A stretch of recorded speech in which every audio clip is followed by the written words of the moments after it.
Muito bem, eu tenho agora o prazer, a grande alegria de entrevistar o meu amigo, que foi colega de trabalho, inclusive, pastor Alceu Nunes, conterrâneo também, ambos somos catarinenses, né? E é sempre uma alegria poder conversar com o pastor Alceu. Quero fazer uma breve apresentação aqui dele, a biografia resumida aqui do pastor Alceu. Ele é bacharel em teologia, tem um mestrado em teologia também e um doutorado em teologia pastoral. Todos esses ele cursou ali no NASP Campus Engenheiro Coelho. Ele foi pastor distrital em Belém, no Pará, Manaus, Amazonas, Santa Catarina, em 4 cidades, Joinville, Blumenau, Brusque e Rio do Sul. Também foi pastor em Maringá, no Paraná. Ao todo foram 30 anos de pastoreio, de pastoreando aí igrejas nesse nosso Brasilzão. Então, um pastor que tem uma vasta experiência ministerial, sem dúvida nenhuma. Depois de trabalhar como ministerial em Rondônia, o pastor Alceu foi chamado para Casa Publicadora Brasileira, onde trabalhou como editor e capelão durante 9 anos, jubilando-se depois disso. Então, como eu disse, eu tive o prazer de ser colega de trabalho do pastor Alceu nesses 9 anos aí de CPB. E neste momento ele está então desfrutando aí, de sua tão bem-vinda, jubilação, porém não está parado, como todo pastor tem que continuar sua missão, E nesse momento, por exemplo, nós vamos nos valer do conhecimento, da experiência e também da espiritualidade do pastor Alceu, porque apesar de toda essa biografia aqui dele, essa vasta biografia, uma característica que sempre me chamou a atenção no pastor Alceu é justamente a sua consagração, dedicação a Deus, esse seu espírito pastoral. Pastor Alceu, de início eu já quero aqui agradecer sua disponibilidade em conceder essa entrevista aqui. Quer dizer alguma coisa introdutoriamente aqui antes de nós entrarmos lá na nossa entrevista? Tá bom. Muito obrigado pela amável apresentação. Estou muito feliz, honrado pelo convite. Foi um privilégio termos trabalhado juntos na publicadora durante os últimos anos, uma vez que a jubilação é algo tão recente, foi agora no finalzinho de dezembro, mas estou jubiloso, feliz por poder compartilhar a experiência que Deus me permitiu obter ao longo do ministério ativo e espero continuar ativo até Jesus voltar. Amém. Que assim seja. E que seja logo, pastor? Amém. Muito bem. O senhor desenvolveu uma tese doutoral muito interessante e que nestes últimos dias aí, em que se fala tanto sobre marcação de datas para a volta de Jesus, algumas teorias a respeito disso têm voltado com força aí, porque parece que cada vez que o mundo entra numa crise como essa da pandemia, causada aí pelo novo coronavírus, esse instinto escatológico, digamos assim, ele aflora, Então, de fato, tem um lado bom, que é o de as pessoas voltarem para a Bíblia, estudar a Bíblia mais a fundo. Nós temos visto aí lives sendo feitas sobre o Apocalipse, pessoas pedindo estudos bíblicos, isso é muito bom. Por outro lado, existe também o fator sensacionalismo, em que algumas pessoas saem um pouquinho ali das balizas, daquilo que a gente chama de ortodoxia adventista, do bom conhecimento, da boa hermenêutica, e acabam propagando aí algumas teorias sem embasamento e que causam um certo desconforto mesmo, na igreja. Então, eu quero começar perguntando aqui para o senhor, doutor Alceu, desde quando existe essa tendência de marcação de tempo para o fim do mundo ou para a segunda vinda de Cristo? Isso é coisa nova ou já vem de algum tempo aí? É bem antiga essa tendência. Bom, é oportuno relembrar, Michel, que Deus colocou a eternidade no coração do homem, de modo que esse anseio de retornar à nossa origem, que é divina, é algo que é constante no coração de cada ser humano. E quando vamos à palavra de Deus, à Bíblia, nós vemos que há evidências bíblicas, profecias bíblicas no Antigo Testamento e também no Novo Testamento, e fôssemos citar, seriam dezenas, centenas de textos bíblicos, mencionando a questão da esperança, da expectativa da volta de Jesus, que é expressa nos credos, cantada nos hinos, afinal, é o que alenta o cristão nessa esperança. Então, querer o retorno de Jesus para breve é algo natural no cristão. É uma esperança amada por muitos e temida também por alguns. No entanto, essa expectativa da intervenção divina por ocasião da segunda vinda de Cristo e a consumação da presente história da humanidade, ela tem conduzido algumas mentes a algumas inserções especulativas, a uma busca de uma inclinação para descobrir, para desvendar o quando isso vai acontecer, quando que tudo vai terminar. Bem, se formos buscar um referencial histórico para essa tendência, nós vamos lá para os primórdios da humanidade, quando já existia um temor de que o sol não ressurgisse na primavera, ou mesmo não aparecesse ao amanhecer e tudo se acabasse. De modo que essa preocupação com o fim do mundo antecede até mesmo a era cristã. Houve uma civilização no passado, a civilização maia, que alcançou um desenvolvimento incrível, inclusive ao elaborar um complexo calendário, o calendário maia. E esse calendário tem muitos detalhes aqui, mas de forma sintética, resumida, eles conseguiram identificar, através desse elaborado e complexo calendário, conseguiram chegar a uma data para o fim do mundo, 23 de dezembro de 2012. Isso causou, até na mente de muitos, uma comoção, e é claro que Hollywood não perdeu a oportunidade daquele filme 2012, com esse título, explorando esse tópico baseado no calendário maia. Enfim, procurando responder essa questão, é antiga essa tendência e essa inclinação de se buscar identificar o fim de tudo é algo que é bastante recorrente na humanidade e na mente de muitas pessoas. Eu me lembro que, recentemente, acho que faz uns 2 anos, talvez, houve pessoas aí que, quando perceberam que na constelação de Virgem havia ali um alinhamento interessante, né? O Sol estava próximo à cabeça da constelação, que aquelas imagens, né, que são imaginadas lá no céu, né, nos astros, né? Então, na cabeça da constelação estava o Sol e nos pés estava a Lua. E, rapidamente, alguns, né, aventureiros de escatologia começaram a identificar isso com o Apocalipse 12, né? Dizendo que, olha, isso aí é o cumprimento da profecia. Isso é lamentável, né? Mais uma data que passou. E, infelizmente, quando essas coisas acontecem e passam, só criam mais descrença, né, pastor? Sem dúvida.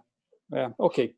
A sua tese doutoral, que é muito interessante, por sinal, e virou livro, né? Foi publicada como livro pela Unaspress, né? Que é a editora universitária do UNASP, foi orientada, inclusive, pelo Dr. Alberto Tim, né? Ele foi o seu orientador de doutorado.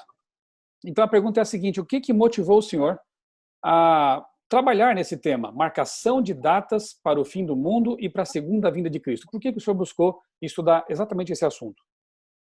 Bem, agora há pouco eu estava ouvindo ali você com um grupo de colegas pastores, né? E você mencionou brevemente um pouco da tua experiência de conversão, que há uma certa semelhança também com a minha experiência, pois conheci a mensagem adventista já grandinho, já tinha 20 anos, em 1975, em Curitiba, e quando eu recebi estudos bíblicos, passei a frequentar uma pequena igreja ali no bairro de Santa Quitéria, em Curitiba.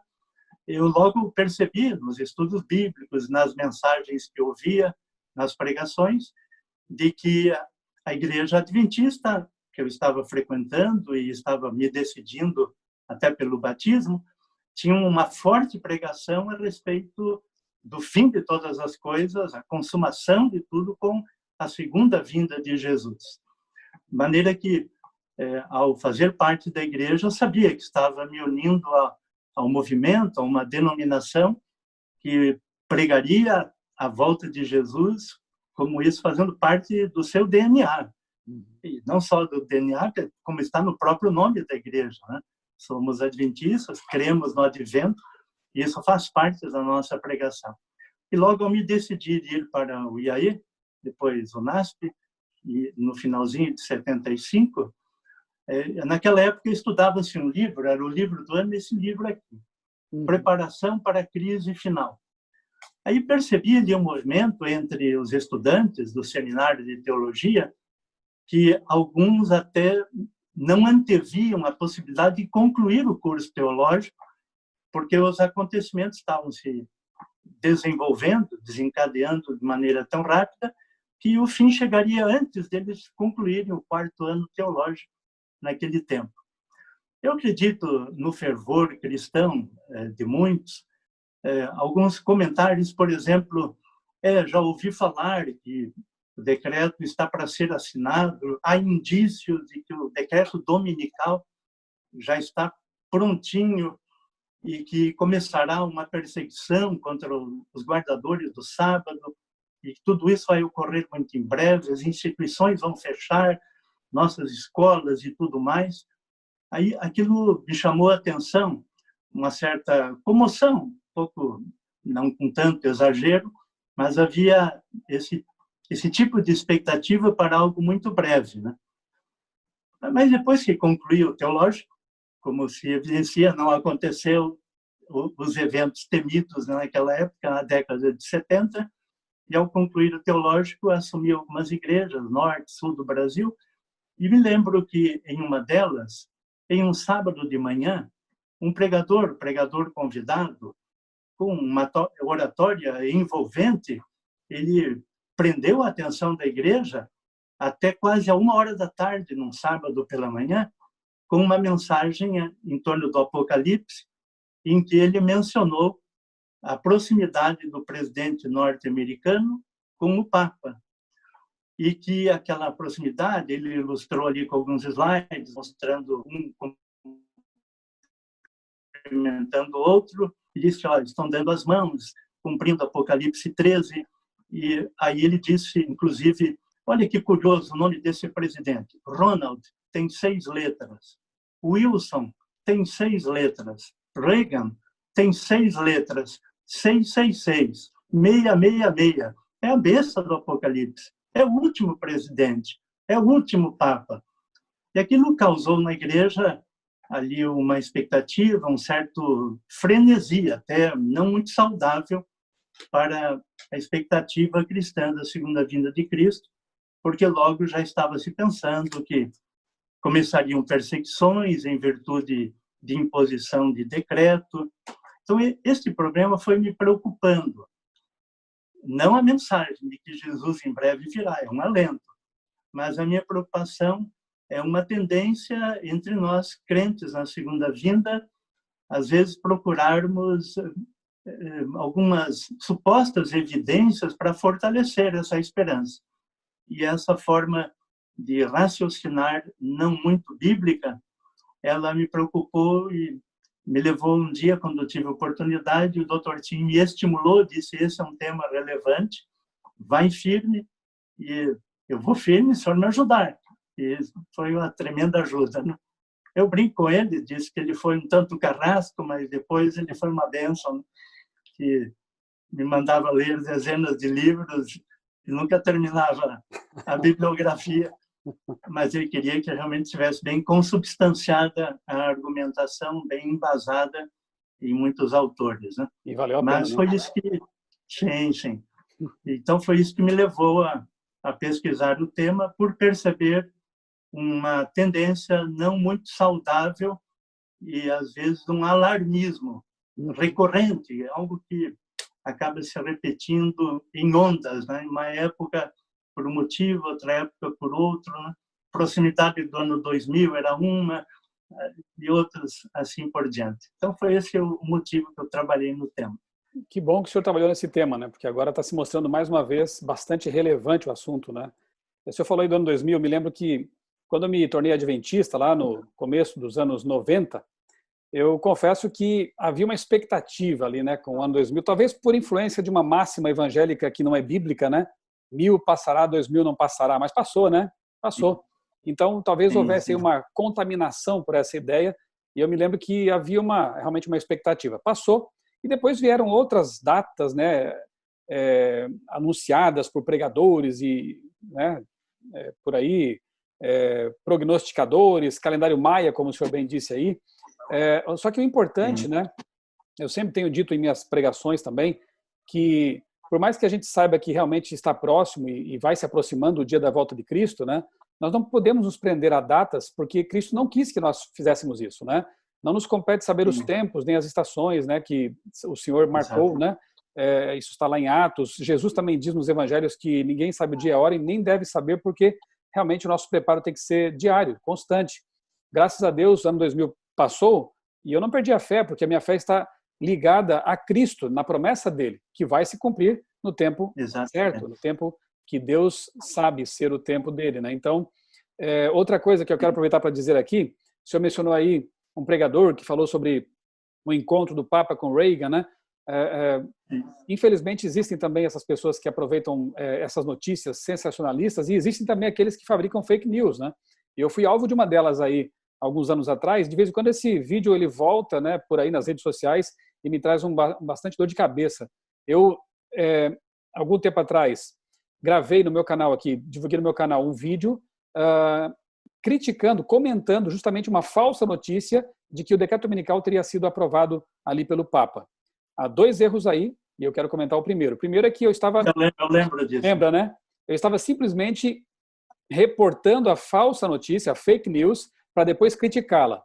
Alguém, infelizmente, maldosamente, cortou esse vídeo e espalhou por aí exatamente a parte em que eu falo sobre a falsa notícia, dando a impressão de que eu estava divulgando essa falsa notícia. Então, isso foi muito triste, muito lamentável, né? E, de vez em quando, as pessoas me perguntam se isso ali é verdadeiro ou não, né? E eu aproveito, então, para explicar o que são fake news e como nós temos que lidar com essas coisas, né? E o outro erro é que, simplesmente, a gente sabe pela profecia de Apocalipse 13 e pelos livros de Ellen White, que quem realmente vai promulgar o decreto dominical não é o Papa, e sim serão os Estados Unidos, né? Será a nação norte-americana com o seu poder político, né? É lógico que a guarda do domingo é uma invenção papal, mas no Apocalipse 13 a gente vê que a segunda besta é que vai criar uma imagem da primeira besta e vai dar a ela todo o seu apoio e reconhecer esse dia espúrio, né? Esse falso dia de repouso, como um dia para se repousar, o descanso dominical. Então, não basta você acompanhar os passos do Papa como se aquilo ali fosse tão determinante, né? Claro que tem sua relevância profética, escatológica, mas na verdade a segunda besta é que vai protagonizar, né, a assinatura desse decreto. Venha quando vier, né? Perfeito. Pastor? Sim, Michel, até aproveitando o que você disse, você teria corrido o risco de entrar na minha tese como um dos alarmistas. Olha só. Pegasse aquela. Mas ainda bem que foi depois, né? E ainda bem que o senhor me conhece também, né? Poderia ter perguntado, olha, o que aconteceu ali? Conversamos pessoalmente até, você esclareceu. Então, por favor, amigo, se você receber esse vídeo por aí, saiba que, na verdade, o vídeo completo está em meu canal, ele tem cerca de 15 minutos. Não é aquele pequeno recorte que, na verdade, repito, é a leitura da falsa notícia que depois eu comentei e mostrei como sendo falsa. Tá bom? Pastor Alceu, as ideias especulativas têm fundamentação bíblica? Poderia nos dar alguns exemplos disso? Sim. Até aproveitando esse momento aí que você estava comentando, eu gostaria aqui até de fazer uma ressalva. Por favor. Eu ouvi uma oportunidade, até um líder em uma das minhas igrejas, em um sermão em que era o dia dele de pregar, ele se dirigiu à igreja e disse em determinado momento do sermão de que os pastores não diziam tudo o que estava acontecendo nos porões do Vaticano e que estavam omitindo informações preciosas para a igreja e impedindo que a igreja se preparasse devidamente para os eventos finais. Irmã, mas Michel, não se trata disso. E nós não temos, como você mencionou, ficar buscando aí o que está acontecendo Norte América ou Vaticano. A nossa preocupação é com a palavra de Deus, com a Bíblia e o nosso preparo e com o nosso relacionamento com Deus, nos prepararmos para o encontro com Ele. Mas fiz essa ressalva porque às vezes eu ouço alguns pregadores de hoje, inclusive, mencionando de uma forma até desdenhosa com pregadores comprometidos com a verdade, que todos que um dia fomos ordenados para o santo ministério, temos um compromisso e de forma alguma estaríamos omitindo algo, dificultando o preparo de uma igreja para os eventos finais. Isso não faz sentido algum. Tem mais um detalhe, né, pastor? Não só não estamos omitindo, como não poderemos omitir, porque Se você ler atentamente ali, por exemplo, o Grande Conflito de Ellen White, ela diz que antes de o decreto ser realmente assinado, ser promulgado, haverá uma agitação dominical. Ou seja, esse assunto vai ser amplamente debatido, esse assunto vai cair na imprensa, talvez nós sejamos entrevistados pelas emissoras de TV para saber por que há um povo que não está se unindo nesse grande esforço de salvar a terra, de trazer a paz, e etc, etc. Né? Coisas que eu tenho falado também em algumas das minhas palestras. Então, você vai ficar sabendo. Esse assunto vai se tornar realmente, assim como hoje só se fala em Covid-19, assim como hoje só se fala em lockdown, em quarentena, e rapidamente esses assuntos ganharam o planeta, você pode ter certeza que o assunto do descanso dominical também vai ganhar o planeta, vai ser amplamente debatido, e ninguém vai receber a marca da besta, né, o selo de Deus, de maneira assim inadvertida, sem saber onde está entrando. Por isso que essa coisa de código de barras ou de chip, né, não faz sentido, porque o assunto tem que ver com a adoração consciente. E as pessoas saberão do que está acontecendo e da decisão que estarão tomando. Então, realmente, obrigado por lembrar disso, pastor, porque há muito conspiracionismo, assim, inclusive maledicente, né? Como se realmente os pastores estivessem escondendo coisas. Inclusive, eu ouvi recentemente um pregador desses aí dizendo que pastores adventistas estariam indo ao Vaticano para se unir ao Papa no esforço ecumênico, né? Quando o próprio site, né, que promove o ecumenismo no mundo, eu vou deixar aqui na descrição do vídeo o link para vocês, afirma que a Igreja Adventista não participa desses esforços ecumênicos. No máximo, acompanha o que está acontecendo em reuniões para saber realmente o que está acontecendo ali, como observador sem vez e voto, né? Agora, sem voz e voto. Agora, dizer que estariam se unindo nisso realmente é uma grande leviandade, né? E nós temos que tomar cuidado com essas coisas. Temos que ter responsabilidade. Exato. Assim, você mencionou em sua pergunta se as especulações elas têm alguma fundamentação bíblica, ou as pessoas que especulam questão de eventos finais utilizam supostamente uma base bíblica. Sim, quem especula pretende estar se valendo de um texto bíblico para corroborar a sua argumentação. Só que contrariando um conselho dado pelo apóstolo Pedro, quando ele diz que nenhuma profecia é de particular interpretação. Entendemos, né? Temos estudado largamente essa questão de que a Bíblia é o seu próprio intérprete, e é necessário, você utilizou a expressão, seguir a hermenêutica correta, né? Os princípios de interpretação das Escrituras de forma ortodoxa, séria, e com essa base protestante, de buscar na Bíblia uma compreensão. Mas, dentre os exemplos de suposta base bíblica, a ideia dos 6 milênios, dos 6.000 anos, e complementando com o 7º milênio e o fim de todas as coisas. Então, essa teoria dos 6.000 anos é bem antiga também. Inclusive, os pais da igreja, também a conhecida patrística, né? Eu coloquei ali na tese alguns exemplos, ou dentro do onde encontrei, tem um autor conhecido que é o Fromm, Leroy Fromm, o Dr. Tim faz sempre referência a ele, é um historiador sério da igreja, e ele apresenta ali na Fé Profética, né, dos nossos pais, uma tradução livre, ele apresenta uma lista de pais da igreja que defenderam essa teoria, né? E eu coloquei como exemplo aqui para a gente firmar esse assunto Irineu, que viveu ali no 2º século, naturalmente que da era cristã, era um bispo da igreja de Esmirna, e ele acreditava o seguinte: ele sustentava a velha tradição judaica de que os dias da semana da criação, os 6 dias relatados lá em Gênesis, eles são como um protótipo de 6.000 anos. Aquela ideia alegórica, um dia para 1.000 anos, outra interpretação equivocada do que o apóstolo Pedro disse, né? Um dia, 1.000 anos como um dia, e faz essa ilação, né? Isso já há bastante tempo, quase 2.000 anos atrás. Então, ele argumentando isso aí. Cada dia da criação, 1.000 anos, 6.000 anos, chega o 7º dia da criação, o dia de descanso, chegará o 7º milênio com a segunda vinda de Cristo. E um deles, Hipólito, chegou a marcar o fim do sexto milênio para o ano 500 da era cristã, quando completariam 6.000 anos, que culminaria com o sétimo milênio, a segunda vinda de Cristo. Assim foram outros, Cipriano, Lactâncio.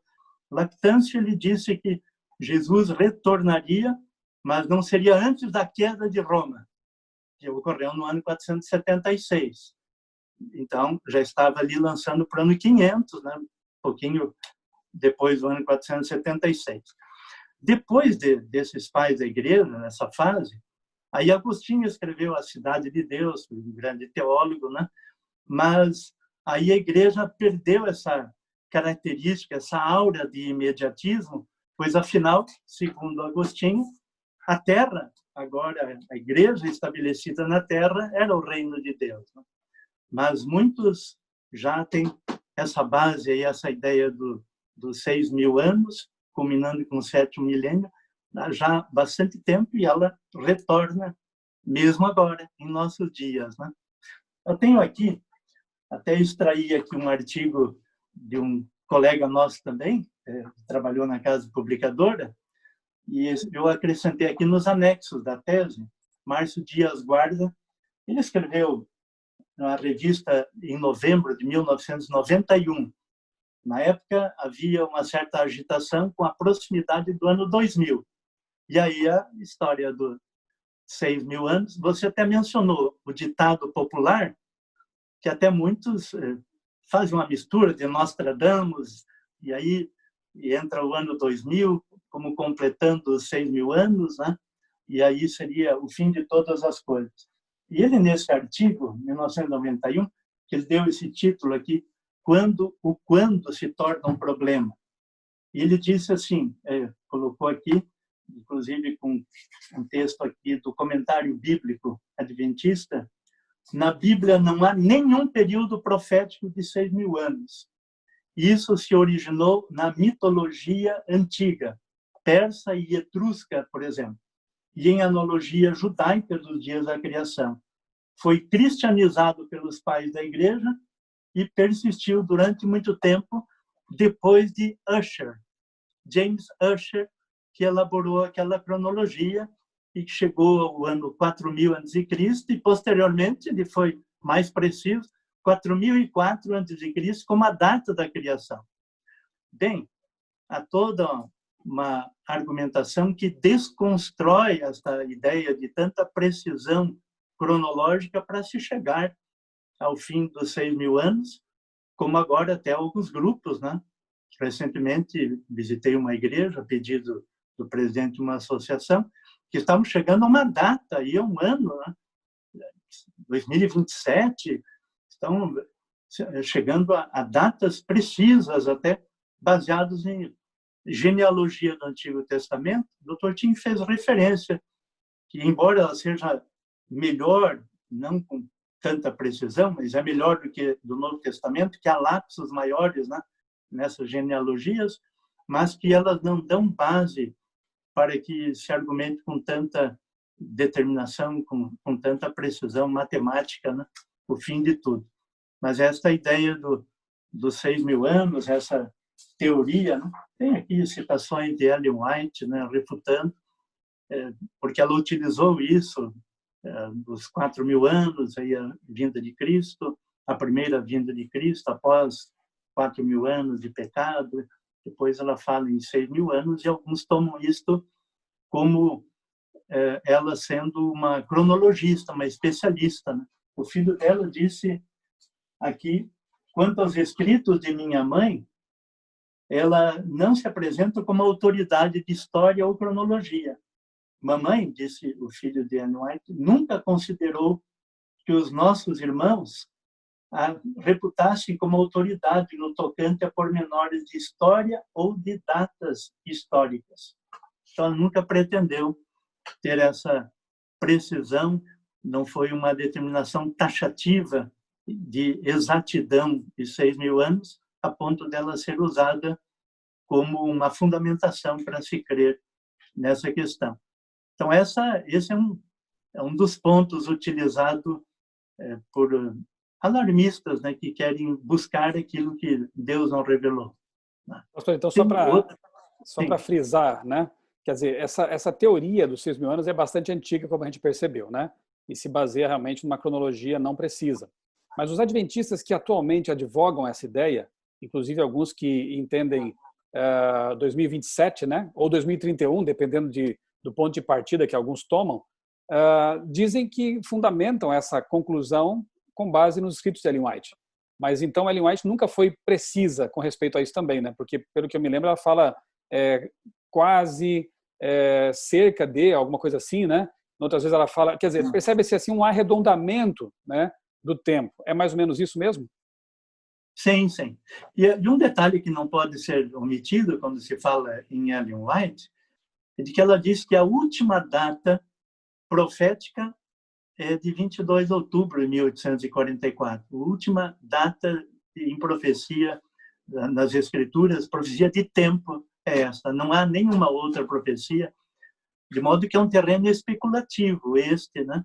De procurar valer-se de algo que ela disse, sem nenhuma pretensão de que buscássemos uma evidência para um tempo específico, porque nunca foi a intenção, o propósito dela. Ela utilizou a informação que tinha, a cronologia de Ussher, que era utilizada, inclusive, vinha em notas marginais das Bíblias, nessa cronologia, ela utilizou, assim como Guilherme Miller e outros estudiosos da Bíblia, mas não houve essa preocupação e não houve uma revelação especial de Deus. Ela não pretendeu ter recebido isso em visão para demonstrar que esse é o ponto. Como outros pontos, ela é dogmática e diz, foi-me dito, eu vi, recebi, e assim por diante. Ela não se apresenta como autoridade nesse sentido. Interessante que mesmo usando essa cronologia de Ussher, ela nunca foi taxativa, né?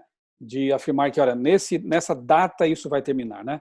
Existe um perigo grande de se fazer isso, né? De desobedecer a Bíblia, que é muito clara em dizer que não devemos saber o tempo, a época, né? O dia, a hora, e dizer que Ellen White estaria falando isso. Então você acaba colocando a profetisa contra os profetas bíblicos, né? E digamos que passe o ano 2027, como fica, né? Como ficam aqueles que acreditaram que aquilo era uma predição de Ellen White? Vai ser realmente um tremendo desserviço, já está sendo, né? Mas se a coisa não se cumprir como está sendo vaticinado, previsto, né? Aí sim, a fé de muita gente acaba sendo abalada nos testemunhos, né? E até na Bíblia Sagrada. Por isso, realmente, essa ideia de marcar qualquer data que seja, quer seja para a volta de Jesus, quer seja para o fim de todas as coisas, quer seja para o decreto dominical, fechamento da porta da graça, isso tudo não está de acordo com a vontade de Deus e tampouco com as escrituras e com os textos de Ellen White. Não é? Perfeito. Como pastor e jornalista, você fez um bom spoiler aí das últimas perguntas. Mas não foi a intenção, mas o senhor vai aprofundar aqui. Pastor, qual tem sido... Sim. Só um tópico aí, à vontade. como você mencionou. Você mencionou ali rapidamente, mas a questão de base bíblica, outra é questão de doenças, né, de pestes e tudo mais, que é algo bastante atual. Mas você vê, em 1348, quando houve a peste negra na Europa e milhares de vidas foram dizimadas, receava-se que aquilo era o fim do mundo, né? Que eles tinham pensado 1260 terminaria o mundo, que eles não entenderam a profecia 1260 dias como anos e muitos achavam que estaria terminando o mundo. Como não aconteceu, e veio a peste em 1348, sim, agora é o fim do mundo. E quando, no século XX, nós tivemos a gripe espanhola, em 1918, a gripe asiática, a gripe de Hong Kong, em 57, 58, e a partir de 1980, doenças como AIDS, Ebola, SARS, mal da vaca louca, 2005 e 2006, a gripe aviária, em anos mais recentes, H1N1, e atualmente Covid-19, aí isso tem suscitado temores de que a raça humana encontre-se nos dias finais, contados no planeta. Então, milhões já morreram e, em virtude disso, muitas pessoas elas passam aí a antever isso como o sinal definitivo. Reconhece-se, quando se vê as profecias bíblicas, o próprio Jesus falou, Lucas faz referência no capítulo 21 sobre pestes, né? Jesus, no discurso profético, nós reconhecemos, à luz das profecias, que a proliferação dessas endemias, e agora uma pandemia, que elas são sinais, né? Mas nós não podemos daí incorrer num terreno perigoso, como alguns têm feito, que passam a emitir prognósticos, arriscando-se até no estabelecimento de uma data limite para a extinção da humanidade. E volta e meia, em conversas informais, ou até mesmo um discurso ou outro que se ouve, já estão apregoando algo de uma forma alarmista, o que não é saudável, especialmente numa situação em que, quem sabe, familiares, pessoas estão sendo acometidas dessa doença, e aí vem o fim do mundo mesmo, e vai todo mundo morrer. Não é esse o propósito de fazer essa leitura do que ocorre, jogar para cima da Bíblia e colocar como um sinal definitivo. Quis mencionar que, além dos 6.000 anos, agora, atualmente, essa doença mais atual, que tem nos causado até a necessidade de estar conversando desta forma e não em uma igreja, né? E isso é preocupante, sim, mas nós temos que ser prudentes, né? Ter sensatez e equilíbrio cristão para não incorrer no alarmismo, né? Mensagens alarmistas até assustando ou preconizando o fim do mundo. É bom frisar aqui que nós, como pastores, como pregadores, não deixamos de reconhecer realmente que a maior frequência e intensidade desses sinais, o que lá em Lucas, né, é chamado de o sinal essas coisas, né, que é quando virdes acontecer todas essas coisas, saber que está próximo, né. Então, a gente entende e a gente realmente deseja, mais do que entende, deseja, né, que logo chegue o fim de tudo e que Jesus volte e nos tire desse mundo que afunda, né, que está despedaçado pelo pecado. Mas eu acho que essa ressalva é muito importante do evitar o alarmismo, e mais do que isso, e o motivo dessa entrevista é esse, né, não nos prendermos a datas, porque realmente nós não temos essa autorização, e isso não cria um sentimento sadio na igreja, e pior, né, acaba virando motivo de chacota depois, de vitupério, né, como aconteceu, infelizmente, lá com os mileritas, né, e outros na história, que por interpretarem de modo equivocado a Bíblia, acabaram passando por desapontamentos que não seriam necessários, que não deveriam ter acontecido, mas enfim, né, aconteceram. Exatamente. E que nos sirvam de lição, né, aqui no século XXI. A gente sabe que, estudando as profecias, a gente tem uma noção do tempo, da época, né, mas realmente que fique muito claro, nada com marcação de datas ou suposição ou indução para que se pense que haja alguma data limite para isso, né? Isso não atende realmente à vontade de Deus. Pastor Alceu, mais uma pergunta aqui. Qual tem sido o efeito sobre o mundo cristão dessa tendência de algumas pessoas em buscar delimitar um tempo para o fim de todas as coisas? A gente até já meio que pincelou aqui, né, essas consequências, né? Mas, por favor, fale um pouquinho mais sobre esse efeito, né? Se fosse algo de Deus, eu creio que teria um bom efeito, né? Mas parece que não é bem esse o caso. Não é, justamente. Os temas aí, os tópicos estão entrelaçados, então a gente às vezes pode ser um pouquinho repetitivo, mas nesse aspecto agora, mencionar mais detidamente o que acontece em decorrência do alarmismo. Além do preconceito e da desconfiança que são suscitados, os alarmistas e autodenominados ou autoproclamados profetas, alguns até entendem que, de certa forma, Deus mostrou para ele, Deus revelou, ou Deus impressionou de uma forma que ele tem que alertar a todos. Então, quando surge isso, há uma outra consequência que é muito grave decorrente desse comportamento, porque vai incorrer em problemas e implicações com o cumprimento da missão da igreja. Porque o problema maior é quando o excitamento, a empolgação passam na expectativa de uma data que parecia tão próxima, quando passa, aí o que acontece? A confusão, o cinismo, que é um preço pesado a ser pago. por um pequeno momento, um pequeno período de alegria, de excitamento, de envolvimento, de um aparente reavivamento, né? Às vezes até as pessoas passam a ir mais à igreja e ler mais a Bíblia, porque está tudo indicando, está no fim. Mas o que acontece em resultado? Depois que passa esse período, vem a letargia. A letargia sucede ao desapontamento. Isso pode desencadear, tem acontecido em outras situações, uma atitude de apatia e até mesmo de total indiferença para quem, com assuntos espirituais no futuro. Então, é euforia, seguida do desapontamento e, em seguida, letargia. Euforia, desapontamento, letargia. O desânimo e a frieza. Os que se deixam levar pela marcação de tempo trazem prejuízo para si mesmos e até para seus familiares. Alguns passam a vender até sua casa, vender propriedades, abandonando seus empregos. Alguns chegam até a desistir de estudar. Não adianta estudar mais, está acabando, o mundo está acabando. Além disso, há o prejuízo espiritual quando aquilo que foi previsto não acontece. E alguns ficam tão decepcionados, você fez referência, em 1844, alguns que estavam ali mais no temor, abandonaram o movimento, nunca mais se interessaram. E muitos aí passam a nem acreditar mais na Bíblia. Existe o prejuízo agora para o testemunho cristão, porque as pessoas agora vão olhar com certo desdém e reserva e até descrença na palavra de Deus, que passa a ser questionada pelos incrédulos devido ao não cumprimento das previsões que tinham sido feitas.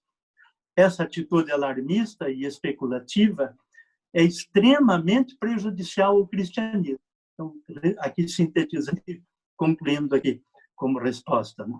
Essa atitude resultou no conceito de que a esperança cristã é apenas um lenitivo fantasioso para as frustrações da realidade da vida.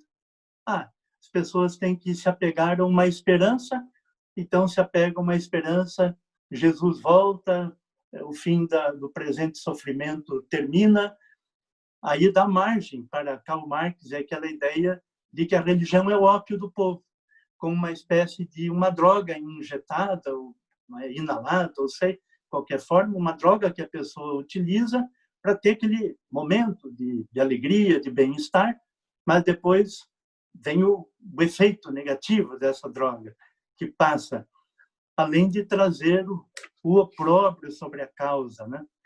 Quando comecei a frequentar a igreja, minha família, assim como a tua, nossas origens de tradicional igreja aqui no Brasil, não igreja evangélica, minha família disse ao seu: você vai se unir a uma igreja de pessoas que marcam o fim do mundo, que falam só de Apocalipse. Então, de maneira que isso me preocupa, que nós, como uma igreja que pretende ser e é uma igreja embasada, fundamentada nas Escrituras, seja vista de uma forma, uma igreja movida aí por um ímpeto sensacionalista, alarmista, falando em fim do mundo, e isso traz em mentes mais observadoras, depois uma pessoa culta, estudada, uma pessoa que sensata vai olhar, não, uma igreja assim, que ficam movidos a esse tipo de adrenalina espiritual, não, isso não me serve. Eu quero me sentir bem, quero ter paz de espírito, quero viver um cristianismo saudável e isso não é bem. A tua igreja está aí achando agora, falando em fim do mundo. Então, essa questão é bastante preocupante e implica até um comprometimento e uma dificuldade para o cumprimento da missão de pregar o evangelho como ele deve ser pregado. Verdade. Parafraseando uma ideia aí uma frase do C.S. Lewis, aqueles que mais pensam no céu são os que mais atuam na terra, são os que mais trabalham, né? E quando eu medito ali na Mateus 25, né, depois que Jesus ele profere lá o sermão profético de Mateus 24, ele traz ali algumas parábolas que focalizam na vida ativa, né? Na vida espiritual, no caso da parábola das 10 virgens, né? No preparo, na presença do azeite, do Espírito Santo na vida, de ter a lâmpada, né? Da espera, do aguardo, não desanimar, apesar do cansaço, às vezes, né? somos seres humanos, mas não desistir de esperar. Depois vem a parábola dos talentos, né, que eu acho muito interessante. É uma parábola que, para mim, ensina o seguinte: que Deus te deu, invista. Invista no preparo espiritual, acadêmico, intelectual, esteja ativo até que o Senhor venha perguntar o que você fez com os talentos que eu lhe dei, né? Não fique apenas levando a sua vida em função de um período, de uma data, de alguma coisa assim, né? Aliás, a própria urgência da vida deve nos ensinar que não é 2027, não é 2031, é agora. E se eu morrer amanhã? E se eu contrair o vírus e tiver uma reação ruim no meu organismo, né? Então, e a própria vida humana é curta, é rápida, é fugaz. Então, o preparo é constante. E enquanto vivemos, temos que nos desenvolver, temos que ajudar nossa família a crescer em todas as suas potencialidades, né? Cuidar de nossos filhos, enfim, ter uma vida tranquila, em paz com Deus, em comunhão constante com Deus. Isso é o preparo para a volta de Jesus, né? Não essas agitações momentâneas que geram como o senhor disse aí, né, uma empolgação, uma excitação momentânea e que depois passa e deixa um rastro de destruição pelo caminho, né? Então, por favor, entenda aqui esse nosso conselho, né? E procure orientar a sua vida pela comunhão com Deus. E com certeza Deus vai mostrar tudo que temos que fazer no tempo certo, da maneira certa, né? Porque o interesse maior de voltar é de Deus. E o interesse maior de que estejamos preparados é de Deus, porque é o nosso Pai, aquele que nos ama, né? Pastor Alceu, posso lhe fazer a última pergunta? Tem mais algum comentário a respeito disso? Não, justamente foi muito boas as observações, né? Vamos lá, então. A última pergunta é a seguinte. Diante desse tema relacionado aos eventos finais, qual o comportamento ou procedimento, a atitude ideal que devemos adotar como cristãos adventistas do sétimo dia? É claro que, embora as datas passem, né? Até a respeito de tempo e marcação, o Dr. Tim, no tempo em que compartilhava comigo orientações preciosas enquanto trabalhei na tese, uma das frases dele, muito curiosas, foi a seguinte: uma hora dessas alguém acerta a data, porque um dia Jesus volta, em um ano ele volta, né? Com tantos chutes, um desses vai acertar na trave, né? Ou no gol. Então, a questão de demarcar, não é esse o propósito. Em algum momento, conforme o calendário divino, vai ocorrer. Mas qual a atitude, né, coerente de um cristão diante dessa situação? Embora as datas marcadas elas passem, elas falham, por isso a razão de nós evitarmos utilizar marcação de tempo, porque elas passam e essas falhas trazem, como você disse, um rastro, uma cicatriz de vexame, de vergonha. Uma palavra que o meu orientador gostava: Alceu, se prepare bem para a defesa, senão vai ser um fiasco. Ele gosta dessa palavra, fiasco. Então, é um fiasco, né? Quando passa a data predita. Mas nós temos que ter em mente o seguinte: o evento, segundo a vinda de Cristo, é verdadeiro. Ele vai ocorrer. E a Bíblia, ela apresenta não um mapa detalhado, mas ela dá dos eventos finais, mas dá uma visão panorâmica. E é seguro nós permanecermos nesses parâmetros, né? Debaixo desses parâmetros, tendo esses sinais. O pastor Ayrton Keller, numa pregação dele recentemente, um sábado de manhã, ele se deteve aí quando Jesus, em Mateus 24:14, ele disse, mas ali está no singular, ali está o sinal. O sinal é a pregação do evangelho. E quando o evangelho do reino for pregado por todo mundo, para testemunhar a todas as nações, então virá o fim. Então, este é um sinal muito importante, a pregação do evangelho. A atitude saudável de um cristão diante deste senso da iminência. Jesus, em breve, voltará. A atitude do cristão é ter uma vida pautada por princípios elevados de conduta, de respeito a valores tão contrários a esse mundo pós-moderno, né? Tantas coisas absurdas que nós vemos apregoadas pela mídia, até praticamente tentando ensinar valores contrários às Escrituras. Um cristão que está aguardando o segundo advento de Cristo ele estabelece o seu lar quando se casa, forma família, ou é um filho, então ele vai procurar ter uma conduta coerente. Um jovem, como o pastor Venet tem escrito nessa inspiração, a meditação voltada para os jovens, a conduta de um jovem vai revelar que ele está esperando Jesus voltar. Então, de uma forma saudável, o crente, o cristão que aguarda o advento, ele vai aproveitar todas as oportunidades que lhe surgirem para pregar o evangelho, para testemunhar, e até mesmo criará oportunidades, procurará suscitar oportunidades, o que pode fazer por este vizinho que está aqui, a gente cumprimenta, nos vê indo à igreja, o que fazer, o que posso fazer por ele, né? Nesse tempo agora de reclusão, dá para mandar mensagens, ou mesmo colocar ali um livro, entregar pessoalmente, mas o testemunho ali, eles têm que ver que é uma vida que está sendo transformada por Cristo. E este senso de iminência é indispensável. A esperança do advento tem que estar diante de nós dia após dia. Como você mencionou, e aí me ocorreu a expressão, nós temos a escatologia da vida pessoal. Qual o nosso tempo de vida? Quanto tempo vamos durar ainda? Qual a extensão da nossa vida?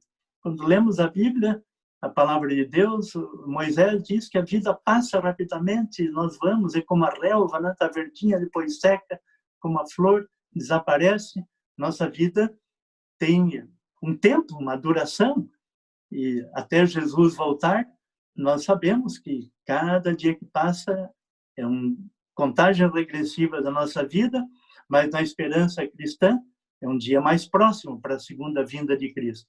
Então, este senso de iminência, alguns podem pensar, não, a igreja precisa ser alertada, precisamos dar mensagem poderosa de que está acontecendo isto e aquilo.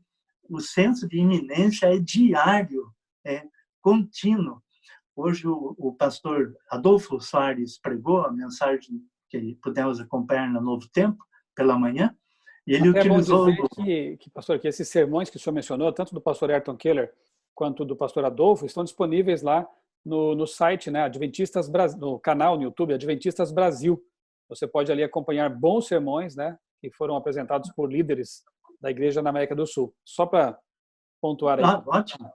Foi bom que muitos podem não ter podido acompanhar, ou podem até rever, assistir novamente. No final do sermão, ele usou o texto de Romanos 13, versos 11 e 12, quando ele diz que a noite é passada, o dia vai chegando, e ele disse, estai vós despertos, né? Despertai, é hora de despertar.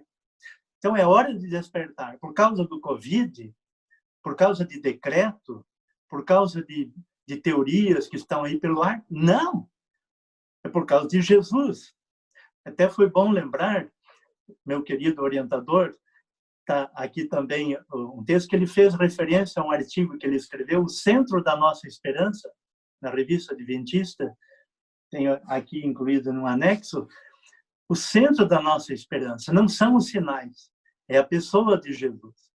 Tomei até a liberdade de já pregar esse tema, não utilizei na íntegra, ele não vai se importar, porque é uma mensagem bem consistente. Então, o centro da nossa esperança é Jesus. Então, não são datas.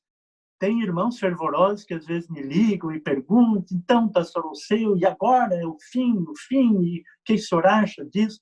E fazem referência a alguns pregadores, que aí um deles eu não tinha ouvido falar muito, fui assistir, tem um toque alarmista na mensagem, mas não vou me deter aqui, porque você vai ter a abordagem a respeito desse assunto com outra pessoa que tem até mais subsídio para tratar desse tema. Mas fui assistir o pregador, tem um toquezinho ali que não é saudável para nós que cremos na volta de Jesus. Nós cremos o seguinte, na plenitude dos tempos, Gálatas 4:4, Deus enviou o seu Filho, nascido de mulher, nascido sob a lei, para resgatar os que estavam debaixo da lei. A expressão ali é plenitude dos tempos. Plenitude dos tempos, primeira vinda de Cristo. Haverá uma plenitude dos tempos para a segunda vinda? Claro. Mas quem é que sabe? Você já Por isso que eu brinquei, você fez spoiler. Não tem como não fazer. Porque Jesus disse, o dia, a hora, ninguém sabe. E lá em Atos 1, verso 7, quando ele estava se despedindo dos discípulos, ele disse, não é a missão de vocês saber os tempos, buscar a respeito disso. Eu coloquei aqui esse texto de Deuteronômio 29, né? Convém lembrar que as coisas encobertas pertencem ao Senhor nosso Deus. As reveladas, sim, a nós e nossos filhos. Deuteronômio 29.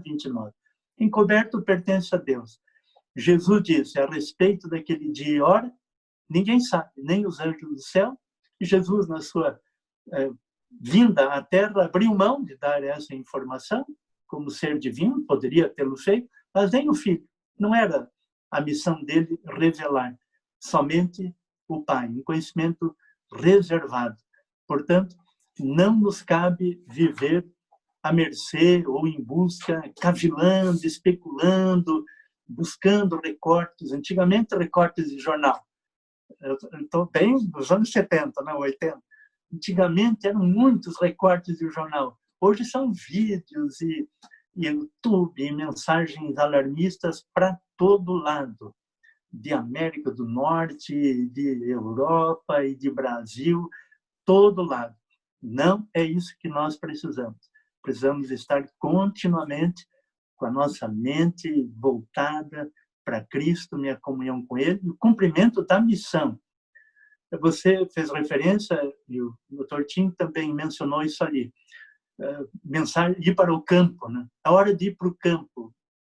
Aí uma irmã até me ligou, pessoa cristã, pastor, vou vender minha casa, vou para o campo. A irmã sabe plantar, tem hábito, tem experiência. Não, está na hora. Irmã, pensa bem. Nós vivemos ainda numa cidade pequena, razoavelmente, temos uma missão a cumprir. Não é imperioso sairmos agora e irmos para o campo. Há um contexto em que a Sarah White escreveu a vida no campo, educar filhos, esse seria o ideal divino, né? Porém, não é agora a pessoa se precipitar, largar tudo, né? E abandonar, até mesmo depois vai viver como? De forma precária, não, pela fé. Bem, a fé também tem o seu cunho racional, né? Então, busquemos com sabedoria, né?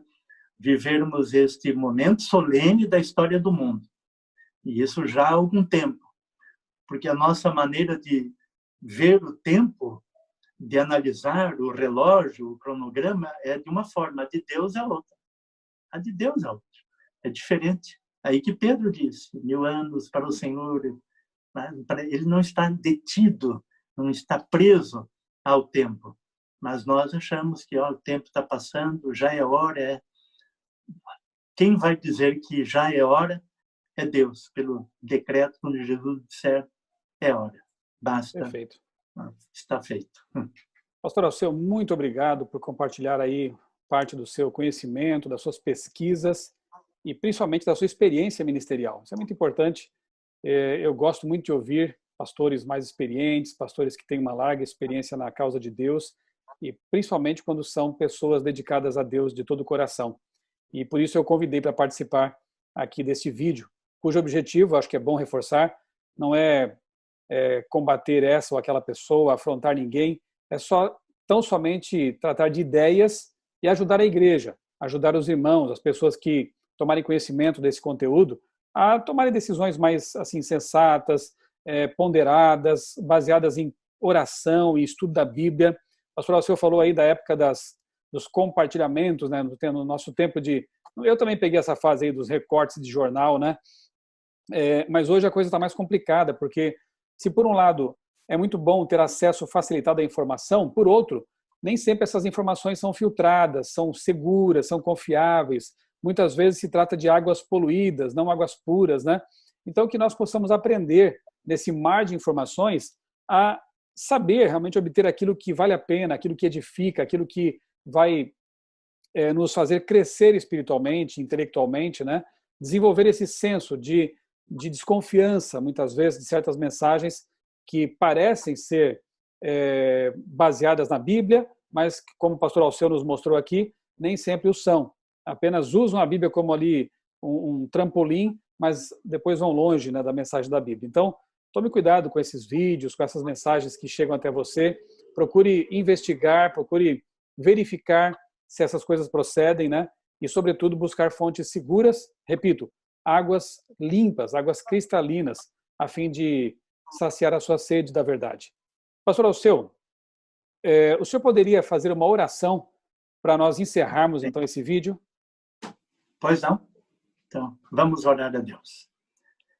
Bendito Deus, eterno Criador, amorável Pai Celestial, nós te damos graças porque o Senhor tem colocado em nosso coração a esperança de um dia retornarmos aos teus braços de amor, podermos estar eternamente em tua presença, desfrutarmos de um companheirismo eterno, contínuo contigo.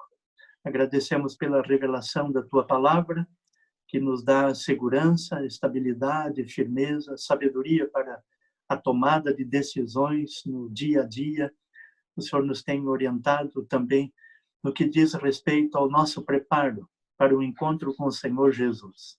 Por isso te rogamos que o Senhor não nos permita deixar-nos envolver por sensacionalismo, por alarmismo, mas que a mensagem do nosso coração esteja fundamentada e firmada em assim diz o Senhor, em tua palavra eterna. Rogamos as tuas bênçãos, o Senhor continue com o trabalho da pregação do Evangelho e que Cristo volte logo para estabelecer o seu reino. Nós te rogamos em seu nome. Amém. Amém. Amém. Pastor Alceu, mais uma vez, muito obrigado. Que Deus continue abençoando o seu ministério, a sua família e a você também que nos acompanhou aqui nesse vídeo. Que Deus abençoe grandemente a sua vida e que nós possamos cada dia mais nos preparar para a breve volta de Jesus, seja quando for. O importante realmente é estar com os olhos fixos em nosso Mestre Jesus Cristo. Um grande abraço para você e muitas bênçãos para você, para a sua vida e para a sua família.